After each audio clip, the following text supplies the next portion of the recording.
problème. Alors, on est parti trop loin dans les affrontements de couple, et je voudrais ici justement explorer avec vous ces phénomènes d'impasse.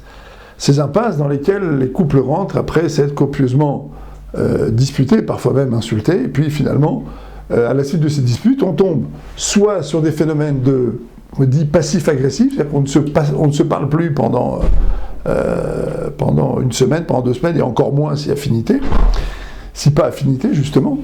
Et puis, on est là dans un silence qui gronde, et on ne se parle pas.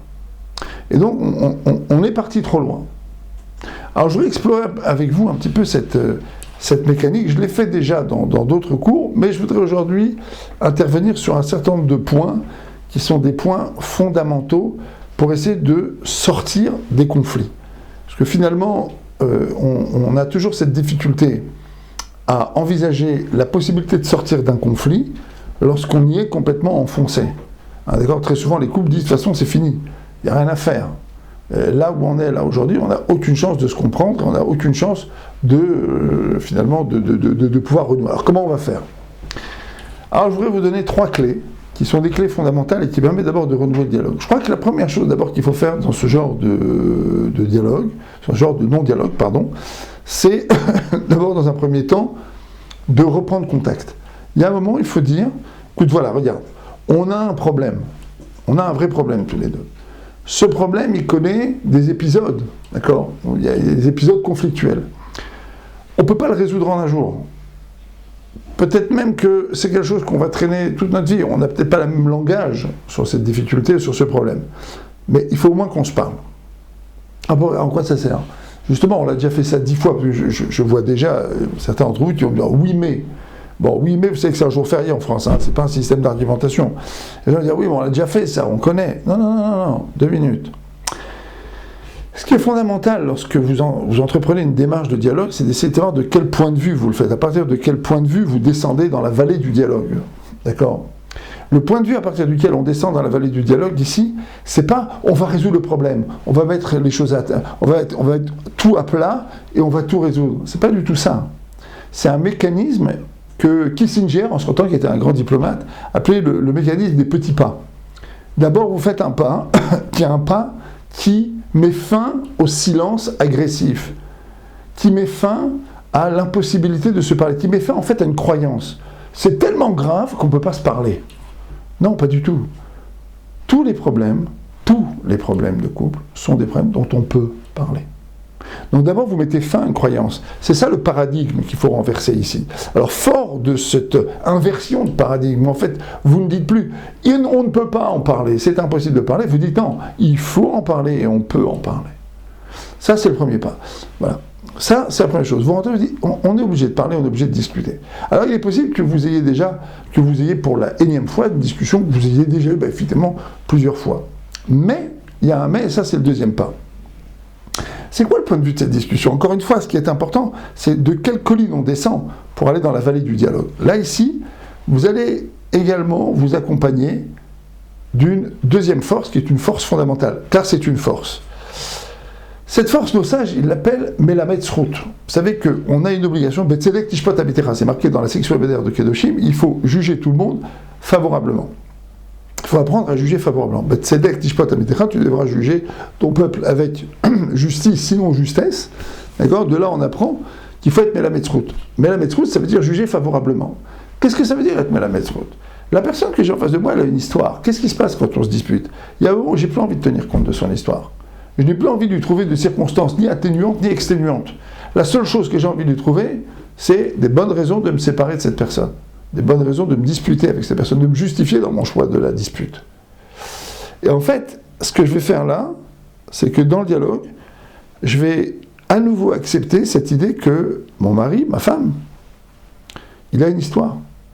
Et cette histoire, elle fait qu'elle transporte des valises qui ne sont peut-être pas les siennes. Par exemple, mon mari est très agressif. Par exemple, ma femme s'emporte pour un bout pour un long. Mais dans leur famille, on a toujours été dans la rupture. On n'a jamais été dans le dialogue. On n'a jamais développé cette capacité. On n'a jamais appris à parler, à communiquer. On n'a jamais appris à s'apaiser. Ça a toujours été dans des cris, dans des hurlements. Et quand il n'y avait plus d'énergie pour crier, tout s'arrêtait faute de combattants. Chez le mari ou chez la femme. Chacun a une histoire. je vais être Melametzrout. Donc vous comprenez comment ça marche. D'abord, j'inverse les paradigmes. D'abord, il n'y a aucun problème dont on ne peut pas parler. On peut parler de tous les problèmes. D'accord? Deuxièmement, il y a une histoire. Le problème ici, si je le regarde en entonnoir et que je me focalise sur le problème, je n'ai pas de raison d'en sortir, mais si j'élargis mon regard, et que je comprends qu'ici, il y a une histoire qui a créé cette manière de réagir, je peux commencer à discuter. Et puis la troisième chose, c'est que, il n'y a pas une publicité pour le thérapeute que je suis, c'est qu'il faut savoir que on ne peut pas s'en sortir seul. Et là, je vois à nouveau venir les gens qui vont dire « Bon, on a déjà fait 3 thérapies, j'ai vu 3 personnes. » C'est vrai. Mais je veux dire une chose. Chaque moment de la vie, chaque étape de la vie, nous donne des forces. Vous savez que la Mishnah dans Pirkei Avot, dans les Maximes de nos pères, elle dit par exemple, quand on arrive à 40 ans, on arrive à l'âge de la Bina. C'est quoi la Bina? La Bina, c'est l'intelligence, la capacité de décortiquer les problèmes. Ben, figurez-vous qu'on ne se dispute pas à 30 ans comme on se dispute à 40 ans. Alors si à 40 ans on se dispute comme quand on a 15 ans, c'est inquiétant. Mais si à 40 ans on a un peu plus de maturité, un peu de recul, il est possible que cette fois-ci on arrive un peu mieux à discuter. Or, qu'est-ce qui se passe?